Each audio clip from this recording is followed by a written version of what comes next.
Hi, it's Jackie here from the LGFA. We're on another Zoom call today, and I have two very special guests, two former TG4 All-Ireland winning captains with me today.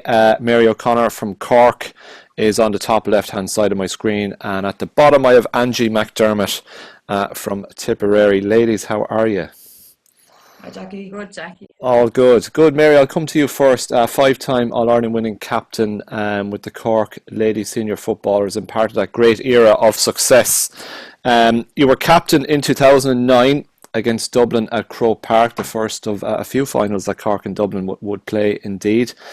Mary, can you take me back maybe to the genesis of that great era and the arrival of Eamon Ryan and just how that kick-started what became such a glorious era for Cork? Yeah, look, I mean, I have been playing intercounty adult football since 1994. And then obviously we had no real success because at that time Waterford were the kingpins in Munster and in Ireland, to be fair. And then obviously we were starting to get really good competitively at club level in Munster. And that, I think, really started the competitive edge at club football in Cork. And obviously they were very lucky to get Eamon Ryan involved with Cork Ladies football. And I think at the time, you know, he was involved with no club team, and that was really, really important because at the time, obviously, people had allegiances to the clubs, and you know, there was really that competitive element. So when Eamon came in, he had no perceived biases or anything like that. So it was fantastic that he did come in. And look, from straight away, you knew Eamon was special, and you knew that the likes of Mary Collins, Frankie Honan, they were really special people getting involved with Cork. And a lot of the Cork team at the time of my generation had never been successful at underage. And then you had the people like Breed Cockery, Angela Walsh, Rena Buckley, Breed Stack coming through who had won at underage at Cork. And it was kind of a perfect storm because they were really confident. They feared nobody. We were starved of success, had been there for years. And obviously then it was a kind of that we came together as a group. And I think Eamon instilled that culture of whatever clubs you play with, once you come to Cork training, you're as one. And I think that really, really helped. So, look, it was brilliant to be part of it. I was coming to the end of my career, I suppose, when I had been at that time, and that Cork team went on to win many more All-Irelands. And it was a fantastic time. And I think there's a generation of Cork Ladies footballers there now who probably would have looked up to the likes of the Juliet Murphys and so on, and are probably playing ladies football because of them. Yeah, I think the time that we've had over the last few months, Mary, has given us the opportunity to catch up with the likes of Rena, Juliet, Breach, and many more from those great teams. Angie, from a Tipperary point of view, Mary talks about the start of her intercounty career in the mid-90s. When did you first start getting involved in the Tipperary setup? Ladies football, I suppose it was back maybe around 2000. Well, Okay. it was. I was playing the camogie 99, 2000, maybe the mid-2000s. I think I started playing football with Tip. Okay. And we would have been junior back then. And then they kind of rejigged the championships back around 2007, 2008, and they brought in this intermediate tier. So it was kind of 2008 then that we won our intermediate. But I suppose I had been playing football with Tip maybe 5-6 years before that as well. And obviously playing the camogie at the same time. And yeah, I think I had kind of given up the camogie by 2008. So there's kind of a few years of overlap. But Okay. yeah, I've been playing football since the mid-2000s with Tip, I suppose. Okay. Angie, what was it like to captain Tipperary to win an All-Ireland? And if my memory serves me correct, that was the Adele Hanley final, was it? I think she scored 10 points in that game. Yeah, I was at that game, actually. Yeah. She was incredible. It was our on the Ashton day. Maloney of the Of time. that era, yeah, an incredible footballer. So what was that day like for Tipperary and for you personally? Yeah, look, it was absolutely brilliant. And like, it's 2008, so it's 12 years ago, but I can still remember everything about it. Like, I remember the train up, the dressing rooms, everything. It was just great. And yeah, I suppose it was just the culmination of a couple of years of like savage training and great efforts. And yeah, like I can remember everything. I remember everything about the day. It was just super. And I think, like Mary says, I was kind of coming to the end of my kind of football inter-county career at that stage. I think you appreciate it even more. Like, I would have remembered when I was younger playing, you know, winning All-Ireland camogies, and probably just, that was just a blur. Whereas I think you kind of relish it more when you're coming towards the end. So what else do I remember? I do remember saying up on the podium it was the best day of my life. So that kind of drew a few sniggers from different, because I had just gotten married a couple of months before. That was supposed to be the best day of your life. But no, it was super. It was really, really brilliant. Excellent. Mary, so a year later you went up the steps to collect the Brendan Martin Cup, and correct me if I'm wrong, you had maybe contemplated retirement because you were suffering with an injury perhaps a year previously or so. So how did all of that work out for you? Was that a very serious consideration for you at the time, Mary, the nature of the injury and the seriousness of it? Yeah, I suppose, look, if you look back, 2009, I was 32 years of age, captaining my county to win All-Ireland. I had been playing 15 years inter-county football before I even got the opportunity to captain Cork. And so all those, like, you know, I didn't play with Cork to see, would I ever get to captain it? Well, what happened was, initially back in 2005, I actually retired from late football. That's right. My body couldn't do the training, you know, it was savage hard training. It was 6 nights a week in the car. And not being a martyr, but I just felt, you know what, I've had a great time. Eamon had just gotten involved, and he contacted me again in maybe March 2005 to come back. And they had just actually won the National League, so it must have been a bit later. They just won the National League, and I said, you know what, now I'm going to miss out. And I would have missed out on the ultimate success of them winning All-Ireland in 2005. But 2007, we had lost the All-Ireland camogie final to Wexford. And the following Tuesday night, I went down to Macroom. It's a very funny story, actually. Training with Cork, we played a challenge match, and I went out to get a ball, and, you know, went down and I hyperextended my knee, so I tore all the muscles off the thigh bone, and you know, broke my kneecap and so on. So it was a bit of a hullabaloo, but, you know, they brought me off, and just to segue off, I went into the dressing room. They brought me into the dressing room, put me up on the table, and they rang an ambulance. So duly the ambulance came, so I was on the table, he was putting the boot on, and his bleeper went off, and he said, Mary, I'm really sorry, but we have a heart attack. I'm going to have to leave you here because there's only one ambulance in the area. Oh, no. On the table. So eventually they got me to hospital later on. But yeah, 2007 was a disaster, because obviously for me personally, you know, Cork will go for 3 in a row. I was on the first 15. I wanted to try and win, you know, that 3 in a row. Cork went on to win it in the late football. I was there, obviously, but, you know, you're happy for the girls, but you're devastated because you're not involved. And it took me a long, long time to come back from that, about 7 or 8 months of just, you know, it was a lonely journey, really, because you had to do it by yourself. There was no one could help you, and there was no point in feeling sorry. And, you know, all I could literally do, I got an aqua belt for jogging in the pool, and I was just jogging up and down in the pool, keeping the weight off the knee or whatever. And one evening I was in there, and this old lady, now she was definitely in her 70s, kind of came up to me, and she kind of goes, how are you getting on? Are you learning to swim? You know, as an adult. And I just started laughing at her. So look, 2009 for me was a fantastic achievement. People will probably associate me more with camogie, even though I loved the game of football just as much. I think in my career I'd had more success with camogie, but I loved the game of late football, and it was different to camogie in that I was a forward in football, so I got some kind of satisfaction, whereas chasing players and get no satisfaction. But yeah, look, 2009, it was brilliant. I think the manner in which we won it as well. But look, that group of players are really special, and I was just delighted to be a part of them. And the fact that I was captain really put, you know, the covers on. It was great for me, you know. Yeah, absolutely.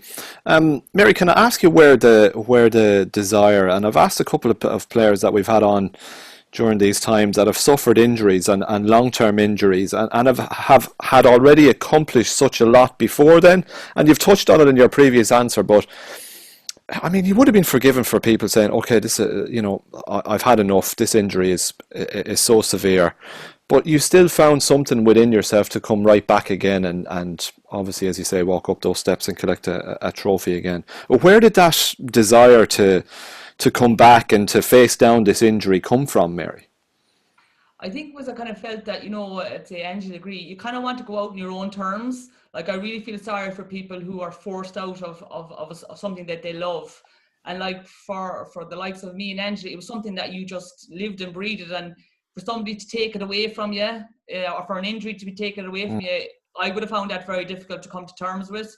So, you know, I did get the old prognosis, oh, you're finished. And I'm talking medical prognosis, just don't even think about it. You know, lucky to actually walk or a limp. You were told that straight up? Yeah, look, absolutely, because the bruising in the knee, if you think about the bone in the knee, it was like 90%. So for even that just to heal in its own was going to take 6 months, regardless of all the other things. And I just said to myself, you know what, I'll just plough away myself and see what happens. And in fairness to Eamon and the camogie manager at the time in Cork, they gave me the time to come back. And, you know, I will safely say that I was very lucky that they did give me that support. They took their time with me, they were patient. And, you know, I won 4 All-Irelands after that, you know, 2 doubles. Wow. And, yeah, you know, again, the girls around me were supportive. You know, I was really far behind in any of the conditioning that you should have to play inter-county. But I think for me personally, I would say now that sport defined me as a person. Absolutely did. I put all my, I think I definitely said that, you know, my worth as a person, I placed it because I was good at sport.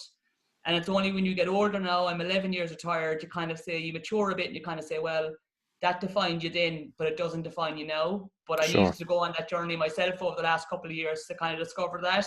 But I think way back then, 2007, 8, and 9, come hell or high water, I was going playing for Cork. You know, that it meant everything to me. Like, well, yeah, it's incredible. Angie, can you relate to what Mary is saying? Particularly, I'm always fascinated by the whole identity piece and how sport is wrapped up in self when you're playing at that elite level. When I talk to so many athletes and they feel that, yeah, sport does define them, but I guess when you take a step back and post retirement, I'm sure you realise that there are other things in life and that priorities change so much. Yeah, I suppose looking back at the time, like Mary, you know, it was all consuming, but I suppose I just loved it. And even I was kind of one of those weirdos. I loved training and I loved the harder training session, the more I loved it. Like, it just felt great after, you know, just a good training session, how good you'd feel after pushing yourself and everyone around you, and you're all kind of feeding off each other then. And just, yeah, I suppose it was kind of part of your life. Your social life was tied up with after matches, and yeah, look, just the camaraderie was brilliant. But I suppose, yeah, it's funny the way, I suppose I retired from inter-county. I suppose just kind of felt like I couldn't give the commitment anymore, and then played with my club for another while, and then I say the driving up and down was just too much, and I've two, well, they were small kids at that stage. But it's, life just kind of fills in gaps that the sport leaves behind. And look, there are days, well, probably every day, you would love to be training again or playing a match or getting that buzz again. But yeah, I suppose life just fills in the gaps, I suppose. I was thinking about it, I'm looking forward to reading Damien Lawler's book about all these people That's right, that have retired. And yeah, so I suppose, yeah, look, retirement didn't bother me too much. I suppose the first year you retire is tough, and you're hearing how did they get on against this team and that team. But yeah, I suppose when you look back then, you're just, unlike Mary now, I haven't had any, you know, really bad injuries like that. But yeah, I suppose just wanted to stay going as long as you could, and just, yeah, especially as you get older, then every year is kind of a bonus. So just stay going as long as you can and enjoy it and have no regrets. Yeah, I mean, you certainly don't. I mean, it was a wonderful career that you had. And it was actually, Mary, I studied sport and exercise psychology in Waterford IT, the Masters there with Jerry Fitzpatrick, and I was particularly fascinated by the topic around, and Angie's touched on it there, the fallout from retirement, and how some athletes suffer so badly psychologically with it, because everything that they do is so wrapped up in again that identity of being an athlete. So how did you manage? But as you say, you went out on your own terms, right? That's one thing. That's fine. But when you cut the cord, how were you after that for the immediate period of time? I definitely threw myself into club football and club camogie at home, because I felt, you know, if I'm being honest, I was committed to them, I played with them, but because of the inter-county scene, I possibly didn't make all the training sessions, obviously, and so on. So I think I owed it, and I gave them a good, 5 or 6 years where I retired from playing everything at 38. Wow. And, I had a good innings, I had More than a good innings, yeah, absolutely. Yeah, and look, I mean, Inch Rovers, the year we were beaten in 2010 when I retired, the year we were beaten by Tyrone in the quarter-final of the All-Ireland. Inch Rovers, then I think we had 5 or 6 on the Cork football panel, and it actually helped us because we were able to train together as a grouping, and we actually ended up winning the one and only Club All-Ireland title that Inch have at senior level. So that probably was a plus side of it. But yeah, I did struggle for a couple of years after I retired. Not in an obvious way, you kept yourself to yourself, but you have your own self-talk. You're having conversations with yourself. You're watching matches on television. You're watching matches in person. You're meeting the girls, and some of the girls got married and had kids. I didn't have that, and so I would be very honest about that, because there's no point in kind of beating around the bush. It was difficult for me, but I have a big family, and we make kind of fun of ourselves, and you're just trying to have to, as I said, you mature, because when you're in that bubble around inter-county, which I had been for 17 years at adult level, you do feel that everything, your structure, your routine, everything is, exactly where you're going to be in 3 months' time, 4 months' time. And I loved it. I absolutely loved it. I often would say I'd love to have been a professional athlete. I love that regime. So when you go out of it, then you have to try and be patient with yourself. And I know that now, but at the time, I did get a kind of, I suppose, frustrated with myself that I wasn't coping. But now, you kind of, I'm in my 40s. I'm quite happy. I'm entertained by sport now, rather than feeling I have to do sport, and that's a plus for me. Yeah, it's a big transition. Angie, so life has you in Nina now. You were saying before we came on air. Obviously. Yeah. A long way from West Tip to North Tip, as it's a big county. It's not too far, about 40 minutes. All right, that's okay. Well, that's when I was driving up and down to training. I used to do it in 40 minutes.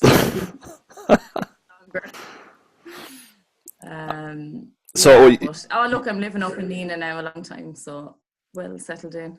And how has life been during COVID, Angie, in terms of the work that you do and the impact on it? How have you found everything? Look, not too bad compared to other people. Like, I'm an accountant and I'm only working in Nina, so for the first lockdown, and I'm working in a creamery, like in Arbonne Co-op, it's a food industry, so obviously we were still operational and still heading into work, so it didn't make a massive difference. Look, it's dragging on a small bit now, like the novelty has worn it. Here in the attic a bit longer than I'd like. But yeah, look, I suppose a bit of upheaval and a bit of stress, but look, you just get on with it. Like, there's a lot of people in a hell of a lot worse positions than we are in this house. So yeah, look, and it hasn't affected me that much. Like Mary says, when you're retired from sport, that structure of your life is gone. Kind of structure now is more around, work and the day-to-day stuff. So, that side of things has just continued on as normal. Like, you'd just be hoping, I'm just telling myself this time next year it'll all be fine. Yeah. I've had my summer holidays, everything will be back to normal. So, yeah, look, compared to other people, it's been fine. Like, still working away, and yeah, I started tennis is my new sport now, Jackie. So the tennis was going on for a while. I was okay, but yeah, no, look, not too bad really. Yeah, it's gas when you mention tennis. The memories that it bring back of we had when we were kids. We had 2 chairs in the front yard, and we had a sweeping brush across them for the net. It's unbelievable stuff. You were advanced, Jackie. We used to play it out the road in front of the house. There's a car coming. Use the car as the net over and back. Angie, we'll keep an eye on your feed. Your video is just a little bit blurry, but you're okay. We're hearing you loud and clear. Mary, you're in a position now, as CEO of the Federation of Irish Sport. We've had plenty of over and back over the last couple of years, the 20 by 20 campaign, etc. Doing some incredible work there, I have to say. The 20 by 20 campaign, its impact, Mary, and what tangible benefits or have we seen from the campaign? I know we've seen some of the report that came out recently. Some really good stuff happened, but I think, Mary, we still have a road to travel. Would that be a fair summation? Yeah, absolutely. Look, I mean, myself and Angie came from an era of playing inter-county ladies football and camogie where coverage was really poor, but we were very much dependent on external media. Whereas now I think national governing bodies, they have their own media. You know, they have the new age technology, they have social media, they have, you know, Instagram, they have things like this.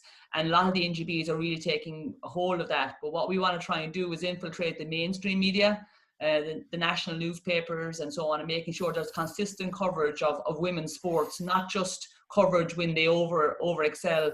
Say, for instance, when the hockey team got to the World Cup, you know, that they covered them when they were progressing through the games rather than just covering them because they're in the World Cup. And I think we need to improve on that. But like from our point of view, the 20 by 20 campaign, the idea behind it was to generate conversations, and difficult conversations, because people still want to compare women and men's sports. You know, we speak about equality. We also speak about the inequity that was there previously as well, and how we need to get equity before we can get equality for women's sports. So I think we said from the outset we were never going to roll back the sands of time in 2 years campaign, but what we wanted to try and do was to try and create a new normal and to actually have women's sports talked about regularly. And I think that's happening. And we're also trying to ensure that people understand that this campaign is for all of society. It's not just for women. It's about men, it's about dads, it's about uncles, grandfathers, talking to their girls about the opportunity to participate in sport at whatever level they like and whatever sport they like. I think that's really important for us. And look, the campaign from a Federation of Irish Sport point of view, we presented the campaign. We have 110 members, 81 national governing bodies of sport and the 29 local sports partnerships. And they really embraced that because it unified the national governing bodies and local sports partnerships. Because in the Federation, we have organisations who have huge membership, and we have organisations that have our niche and emerging sports. And they all came under the one banner. And that was really important, that they all felt part of the same campaign. So look, the campaign has come to an end now.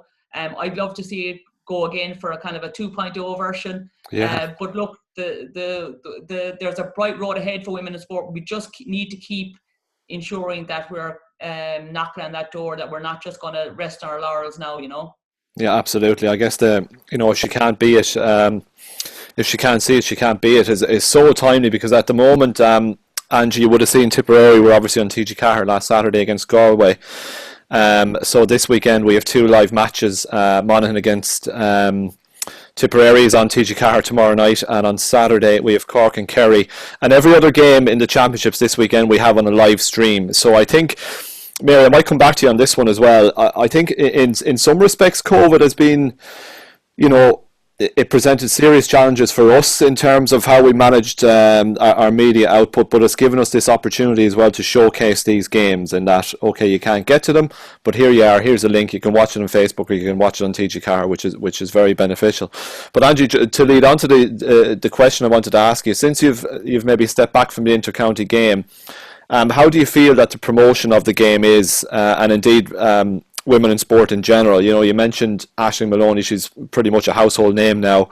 Aisling McCarthy, there's many more in those Tipperary team. You could just name straight off the top of your head some wonderful young players coming through as well. So where are we, Angie, do you think? Maybe compare what it was like when you were playing to where it is now, and where we can get to. What are your thoughts, Angie? Look, it's definitely improved, and like Mary's saying, there's so much more, so much better that it can get, and to work towards. I suppose back when I was playing, especially when I was playing camogie, I definitely remember the first couple of All-Irelands, there was hardly, I don't know, it was in the news, but there wasn't the kind of buzz that there would be around finals these days. So like, that's 20 years ago. So definitely things have improved since then. Did that frustrate you, Angie, that you felt maybe you weren't getting that recognition that you deserve for your efforts? No, probably didn't maybe notice it even at the time, but looking back, when you think about it, probably did. Like we were talking about the bubble you were living in, sure, you thought you were the be all and end all, but yeah, looking back, probably the coverage wasn't as good as it was now. But yeah, look, definitely it has improved. Like you're saying there, a lot of the girls, people would know their names. I suppose in tip it's different. There's a bit of a north, you know yourself, Jack, it's a bit of a north tip, south tip thing with the ladies football and the football. The ladies football wouldn't be strong up around north tip. But look, yeah, I think, I don't know, even any young kids I know, any young girls in my daughter's classes, they're all playing sport, they're mad into sport, and they're nearly, they seem to be like, they're delighted to be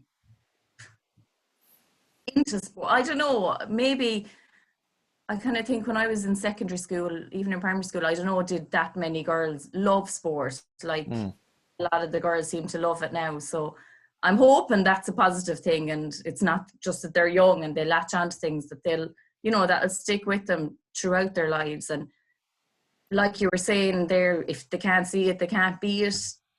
I think they're seeing more women playing sport on television. A lot of their teams are trained by women. So yeah, look, I think it's it's heading in the right direction. It's like any change, it's not going to be 2 years it's nothing in time, talking 10 years really before you'd see a big change. Fair play to Mary and all, the campaign. I don't know how Mary, you could even, how do you kind of track, has it made a difference, or is it just kind of a perception that things have improved? There was 2 ways of tracking, right? So there was a tracking of the actual participation levels. So each national governing body signed a charter. So they would have given us benchmark data as to what their participation levels were at the beginning, and then 2 years they measured that themselves. And the other way then around media coverage and attendances, we had an independent research partner called Nielsen, and they would have verified that the increase in media coverage and attendances. So we had a kind of a target of increasing attendances at games and events. And in the time of the 2 years, we actually had 6 record-breaking events at international events that featured women's teams. So hockey and rugby and so on. So ladies Gaelic and the Camogie Association. So those are the types of things. But the NGBs already have that data and they're measuring it themselves. And it must be said as well that Sport Ireland have a national women in sports policy now. That's right. That's really underpinning the work of the national governing bodies, trying to ensure women are playing and girls are playing sport. And long may it continue. It was I was at the launch, and I was tuned in as well to bits and pieces of the concluding part of the campaign as well. And I do absolutely agree with you that it would be great to see a new version of it coming out. So we'll let you work your magic on that one behind the scenes, and give us a call anytime if we can be of assistance. Angie, I'm going to finish by asking both you and Mary to maybe pick the highlight of your career. Now, this can be either ladies football or camogie, because obviously you're both magnificent dual players. So Angie, for you, first and foremost, what was if you're to take one of them and isolate it as that special memory, what would it be? Yeah, look, I'd say it was the All-Ireland football final in 2008. Like, never in your wildest dreams do you think you're going to be walking up the steps of the Hogan stand. Like, it's the stuff dreams are made of. So yeah, I suppose that is the one moment that stands out. And that's probably the one.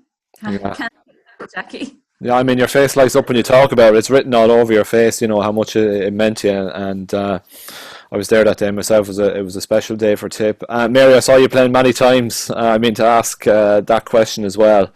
You know, you talk about coverage. I was following ladies football and a bit of camogie for a long time before taking on this role. Saw Cork hoovering up titles left, right, and centre as well. So your own special memory from your playing career, Mary, what would it be? I mean, you won All Irelands at club level as well. So what a pot you have to dig into there. I actually would think, you know, I was just laughing at Angie there. We lost so many All-Irelands to Tipperary and Camogie. At one stage, we were like, will they ever go away? Because, you know, they were so dominant. They were an exceptional team, you know, really genuinely were.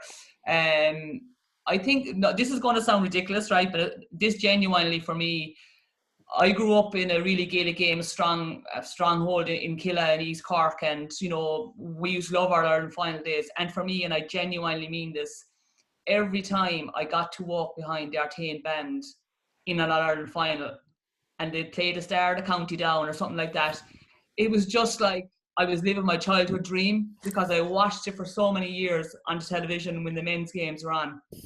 And then you kind of have an out-of-body experience. You're walking behind, but you're saying to yourself, wow, I get to play in the greatest stadium in the world, you know, on All-Ireland final day. It's our Indigenous sport. How lucky am I? And I genuinely, even now, when the All-Irelands are on television or I'm in Croke Park watching the Camogie and the Late Football Irelands and the Artane band are going around the fields and the national anthem is played, I actually get emotional, because it just brings you back to a time when you felt you could do anything. You know, I genuinely believe that. I just really, I couldn't pick a moment in my career, because that Artane boys band thing for me was just perfect. You're transported back there when you see it.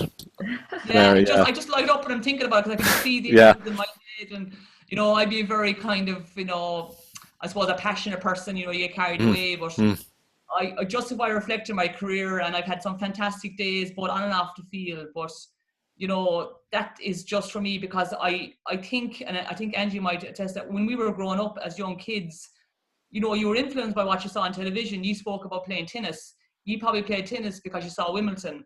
We played because we saw the Five Nations at the time, or we did the Dublin Horse Show out in the garden because we watched the RDS. But, you know, I just think it goes back to, you can't underestimate the impact it can have on you as a young child when you see something like that, and it really kind of speaks to you, and then you actually get to achieve it. You know, it's just phenomenal, and that for me was the highlight for my career. Massive stuff. Yeah, I actually got a chill when you were talking there. It's amazing. It's amazing. I've really enjoyed the chat. It's so funny that you're saying that, Mary. Sport behind you on the wall, because like that's so Irish and so you know, it's the epiphany of Irish sport. Really is the Artane boys band. Well, it's the GA people anyway. Yeah, so, absolutely. Yeah, brilliant stuff. Great way to end, folks. Lovely having you on. Angie, good to chat to you. It's been too long since I was chatting to you. I hope all is well and that the family are keeping well. And Mary, good to talk to you again. We'll chat to you again real soon. So my very special guests today, Mary O'Connor from Cork and Angie McDermott from Tipperary. Ladies, thanks so much for coming on today.